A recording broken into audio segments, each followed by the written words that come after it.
Môre sê, vir die van julle wat my dalk volg, veral met hierdie geestelike kort video's in die oggende, getiteld Genade, vra ek om verskoning. Hierdie week was ek bietjie skaars gewees.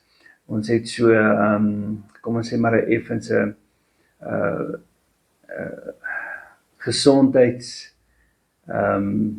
situasie in die familie op die oomblik, en so dit het bietjie van my tyd opgevat, maar ek is bevoorreg en dankbaar dat die Here se genade groot is, en in sulke tye veral is dit vir my belangrik om myself te ground, die fondasie van die Here en die Here se woord net altyd weer van vooraf te bevestig in my lewe. En so lees ek vanoggend op Facebook iemand se post, 'n vroutjie wat praat van sy is 'n pastoorsvrou nou vir die afgelope 30 jaar en so aan, maar iets soos die afgelope 15 jaar het sy geweldige twyfel in haar hart. En ek dink ek het begrip vir twyfel in 'n mens se hart.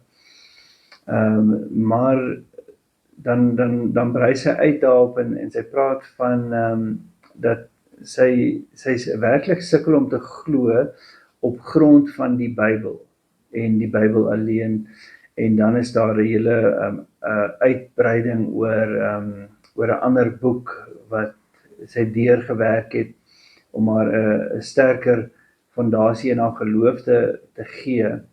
En ek moet sê, ek het nogals 'n probleem met dit as God se woord nie vir jou genoeg is vir jou geloof nie, want dit is net God se woord waarop 'n mens se fondasie, sy geloof gefundeerd is. Dit is juis die punt van Christendom, is geloof in hom, geloof in sy woord. En so dis my interessant, en dis iets waarmee ek myself nie kan vereenselwig nie, is dat mense nie God se woord as die waarheid en die fondasie van hulle geloof kan aanvaar nie. So verskoon as ek maar 'n bietjie krities klink, maar dit is werklik my uitgangspunt rondom dit.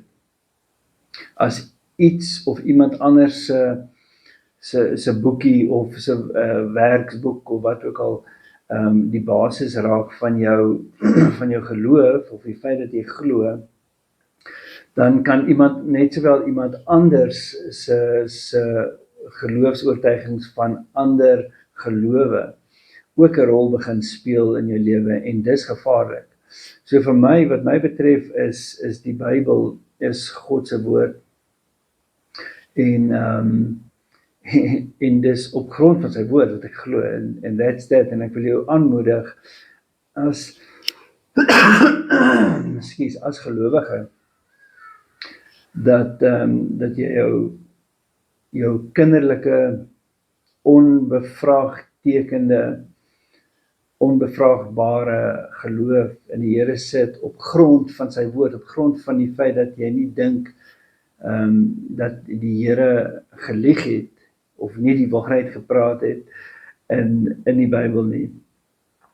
So ek wil hierdie stukkie lees uit Matteus, kom uit hoofstuk 3, en dit is eintlik die doop van Jesus deur sy neef, terloops, Johannes die Doper. So ek gaan vinnig net gou daai stukkie regkry, en gaan ek dit lees, en dan net vinnig ietsie daaroor sê na die tyd. Okay, so dit is hoofstuk 3 van Matteus, en is hier vers 13 tot 17. Toe het Jesus van Galilea na die Jordaan na Johannes gekom om deur hom gedoop te word, maar Johannes het hom ernstig teëgegaan en gesê, ek het nodig om deur u gedoop te word, en u kom na my toe. Maar Jesus het geantwoord en vir hom gesê, laat dit nou toe, want so pas dit ons om alle geregtigheid te vervul. Daarna het hy hom toegelaat. En nadat Jesus gedoop was, het hy dadelik uit die water opgeklim, en met eens gaan die hemele vir hom oop, hoofletter vir Jesus, en hy sien die gees van God soos 'n duif neerdal op hom en op hom kom. En daar kom 'n stem uit die hemele wat sê, dit is my geliefde seun in wie ek 'n welbehae het. So ek wil net vinnig daaroor gesels oor daai stukkie en daar's soveel interessanthede daarin en soveel preke en dis nie wat ek doen op hierdie genade stukkies nie. Ek probeer nie preek of so nie. Ek probeer maar net deel wat op my hart is en 'n bietjie skrif en so aan om ander gelowiges ook te stig in hulle geloof. En dis die heel laaste sin, en ek lees dit gou weer, daar kom 'n stem uit die hemel wat sê, dit is my geliefde seun in wie ek 'n welbehae het. En ons het nou nog gepraat oor die moontlikheid van ander mense met ander opinies en ander gelowe en so aan. Daar is nie ander gelowe, daar is nie ander opinies, ander uitgangspunte, filosofieë of enigiets wat God voorstaan nie. Daar's een. Dit is sy seun. Dit is die enige gebore seun. Jesus is sy seun. Daar is nie ander 'n Mohammed of 'n die of 'n daar of whatever wat sy seun ook is nie. Jesus is sy enige gebore seun. Dis die enigste een oor wie God uit die hemel uit gepraat het en gesê, dit is my seun. Dis my geliefde seun in wie ek 'n welbehae het. So, vanoggend wil ek jou net aanmoedig, as ons almal gaan deur moeilike tye, en mense gaan selfs deur tye van twyfel oor sekere goed.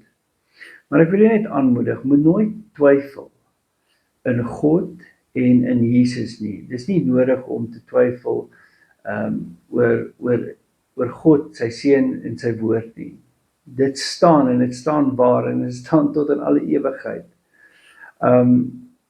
Daar is net een God, daar is net een redder, Messias, en dis Jesus. So, as dit vir jou iets kon beteken, as ek baie, baie bly en ek hoop dit doen, ek hoop, as jy miskien op 'n plek was waar jy onseker was, onthou Jesus het gesê, geseënd is die wat nie gesien het nie en glo. En wat hy daardeur gesê het is, toe Jesus op aarde was daar baie mense wat hom natuurlik gesien het, en onder andere die apostels, disippels, en al die mense wat hom gevolg het, en van hulle het geglo. Maar ek en jy sien nie vir Jesus fisies nie. Ons hoor hom nie fisies praat nie, ons het sy woord. En Jesus het gesê, geseënd is hulle wat nie sien nie, maar nog steeds glo. So ek los jou met daai positiewe gedagte oor Christendom en oor geloof.